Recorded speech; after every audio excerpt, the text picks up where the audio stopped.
And I think what it all boils down to is if you're in a situation where you are subjected to relentless criticism and virtually zero praise, how motivated are you to stay in that relationship, whether it's personal or professional? Pretty cool, pretty cool. So what are we doing today? I'm scratching my creative itch. Got these here bonsai plants. Those are my Christmas presents. You got Phil and you got Frank. I don't know why I named them, because I could. Why the hell not? Hey, appreciate you hanging out here with me today. You know, it's just a Saturday, and I'm just, I have these two kind of core things that I'm really into. One is, I believe that we should all have at least one thing challenging on our calendar. And I've been in this weird limbo. I ran my second marathon here 2.5 weeks ago, and I sort of getting over, my foot's been really, really sore since then, and I think I'm just about ready to get out and get back running again. And so between being injured and not having anything on my calendar, well, man, that's kind of been a limbo type of situation for me personally. And so, well, maybe the other thing that I'm really into, which is try to do something creative, at least, once a week. Ideally once a day would be perfect, but hey, this is the real world which we live in. It's kind of hard to get that done, but good, clean, fun, freaking bonsai plants, man. I've just always thought, man, that'd be super cool, and this is new to me. I don't know diddly squat about it, except for, I think I'm just going to trim a little bit at a time, and you just don't take massive hunks out of your bonsai plant, so we'll start there, and I don't think I can screw that up too bad. All right, cool. So what are you guys up to? So this is, I make a video with you in mind. It's never all about me. Look at the me show. I just want whatever I'm doing to impact you out there. And so the two things: get something on your calendar that's challenging. I need that badly. And if you don't have that, then perhaps you're kind of feeling the same limbo I'm in. Like, what are we all here for? What are we doing? And that's something right there that will just make us stronger, make us better, make us feel more fulfilled, and push us past, get us out of our comfort zone. That's what makes us feel alive. I heard something along the lines that some of the most depressed people you might ever meet could be astronauts, because what can you do after freaking walking on the moon? What would be more fulfilling, more exhilarating? What target could you set that's further than that?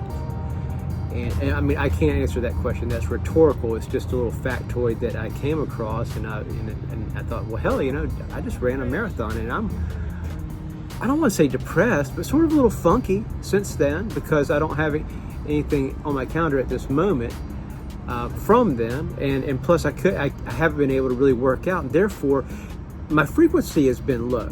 If you can't, get the cardio going, get a workout, well, those are the things that activate those chemicals that we call dose, dopamine, oxytocin, serotonin, and endorphins, and those get you jazzed and therefore elevate your frequency, and that's what makes you, feel better, operate better, attract better. So, the lower ends of frequency are fear and anger and shame and guilt, and, we need to move up like 6 to 8 clicks of emotion just to hit neutral. Nobody wakes up in the morning feeling awesome. Nobody wakes up going, like, Cameron Diaz from Charlie's Angels. She, they have this scene where she wakes up and she just starts bouncing around and she, feeling awesome. Nobody wakes up like that. We got to work up to it. And how most of us work up to it is coffee, and that's just an artificial elevation. I'm a coffee drinker. I'm not dissing it at all. It kickstarts you, and plus coffee doesn't have calories, so we got that going for us. And I think it's an antioxidant. Anyway, it's good for you. Just don't drink buckets full of it. I am playing with bonsais on a Saturday, and as far as that other pillar that I like to operate from, get something challenging on your calendar, and then do something creative. I thought it would be, maybe I want to combine the two. I'm thinking, great. Right, so yeah, with regards to scratching the creative itch, we have bonsai today. Maybe I'll come up with something cool for my guitar, like, hey, I want to learn this song by this time. That's not a bad little combination of something challenging on the calendar and doing something creative. I don't know. That's just sort of for me, and maybe that will help you out. If you have a guitar that's been sitting in your closet for 5 or 10 years, like I did, and what I did was I brought it out and I set it, I mounted the freaking things to my wall, so I've got to see them. I walk right past them every day, so that little tweak right there could be the difference that's making a difference as far as me, playing the instrument like that. Playing the instrument that I dearly love. So speaking of the differences that make the difference, it's Saturday right now, and I capped my week off yesterday. I worked pretty hard, and with my supervisor, his criticisms are frequent and his praises are virtually non-existent. And I'm not bitching or belly aching. I want to talk with you about this because you might be in the same situation, whether it's it could be a personal relationship, it could be an employee-employer thing as well. And I think what it all boils down to is if you're in a situation where you are subjected to relentless criticism and virtually zero praise, how motivated are you to stay in that relationship, whether it's personal or professional? So I was thinking about it, and maybe a good benchmark to decide is it worth repairing is, can you see yourself in this thing in 3 to 5 years? Okay, and it could be all sorts of things, right? But it's something that I've been thinking about and I want to share, and I want it to help you. With regards to my supervisor not finding value in me and seeing me as the asset that I know myself to be, can I see myself at this place in 3 to 5 years? If so, maybe I should sit down and talk with them and say, hey man, I don't think you see me as the asset that I know I am, and you brought up some things here that I can improve upon. Is there anything that you do like that I'm doing? Because I've never heard you say anything. I've heard one compliment from this guy. It's a text message after I sold like a $4,000 job or some shit, and it's like, great job on selling that, but you need to watch some YouTube videos. And he didn't even give me a link to a specific video. It was just like, well, why couldn't you just say great job on selling that job to the customer? I don't know. Some people maybe don't want to give out compliments because they don't want you to know how valuable you are. I know how valuable I am. In a plumbing operation, guess what? Your plumbers are your most valuable assets. You take away the plumbers, how are all the people in the office going to eat? Because the plumbers are out there getting the business. So just a word to the wise out there, if you're running that kind of operation. At any rate, and it's not me belly aching, I'm going to be fine. But I was thinking, well, what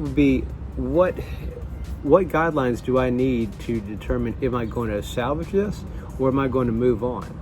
Like a woman that I almost married, like 15, 20 years ago, she planned to leave me months before she left me. I think I'd been given chance after chance after chance to fix whatever I was doing wrong, and I wasn't doing it. And so she said I'm out in her head and made her plans, and then on D-Day, she'd already had her ducks in a row on what to do next. And it's just like how when most people quit a job, they don't just quit it in like this furious, I quit thing. They plot and plan. They've got their next job lined up before they put in their 2 weeks notice, more often than not. Here's another scenario in the kind of the same ballpark. For example, I have a car with a transmission issue, and I've replaced like 4 transmissions in my life. And so this 5th potential transmission, I was like, you gotta decide, is it worth it or is it not? Now, with this particular transmission, we have identified there's something called a solenoid within the transmission, and it's about $250, and it could be replaced and ideally save the entire transmission and save the entire car. So on that side of the coin, if I were to have a conversation with my supervisor and say, hey man,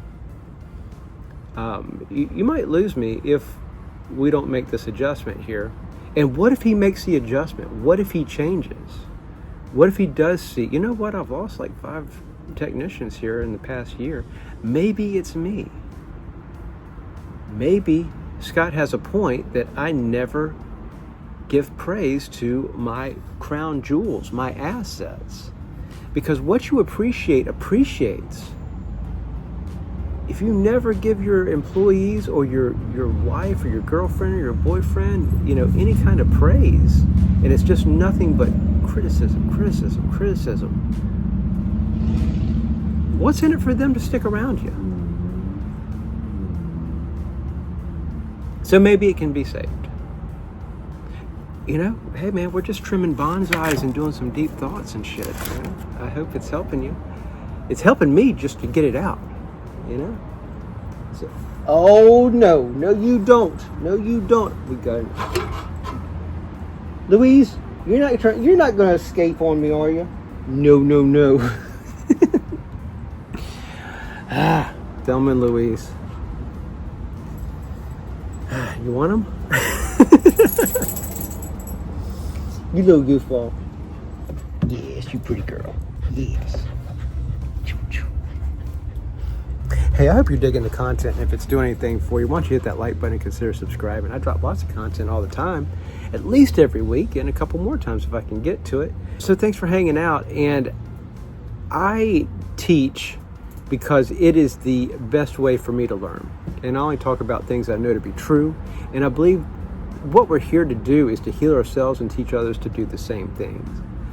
And so if talking about elevating your frequency to get right is helpful to you, I mean, it's helping me.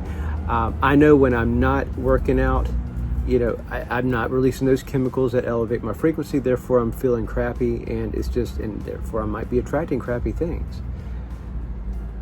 For example, I've seen somebody at the end of their workday at like 4, just exhausted. I'm ready to get out of here.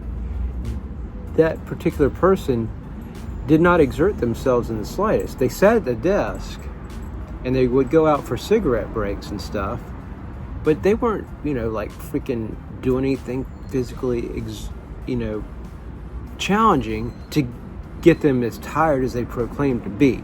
And this is not me shitting on them. It is an observation. And if you look around, you might see others that are the same. Like, why are you so exhausted? You sat there. Now, I'm not saying that person did not do work. They did office stuff. And, office, you can't be like, lifting heavy, stuff, doing office stuff, because office stuff has office responsibilities. Therefore, you need to be in that chair around the computer. My challenge to folks in that position is just recognize it and make a plan on how to fix it. How can you get some activity in? Well, I mean, one, I would tell you straight up, give up the cigarettes and the soda and consider walking breaks. That's just off the top of my head from folks I've seen in that situation that are exhausted but yet have done nothing physically to justify saying how exhausted they are. You shouldn't be exhausted after 4 hours of sitting in a chair. Not saying that there's no stress involved, but your opportunities for relieving that stress you got a lot of them, especially if you smoke 9 cigarettes throughout the course of a day. Just saying. And again, I never want anybody to say like I'm pooping on anybody. I only want to help. And I can't say these things directly to that person. So I'm putting it out here in the internet, and it might help somebody in this indirect sort of way. But I can't tell somebody how to live their life, except on my YouTube channel. But this is just, this is me getting it off my chest, which selfishly helps me, which hopefully helps you. I truly want it to help you. That's why I do this. And wrote a book about it, alwaysrippedbook.com. It's free. It's got a really cool story, and my principles that I live by that have been enriching my life, and I know they'll help you. And that's all I want to do. I just want to heal myself and help others to do the same. All right. Thanks so much for watching. Take it easy. See you around. Bye. Woo! We finished. About 3:40, but we finished. Ah, there she is. Ah! That's a rough one, man. That's a rough one.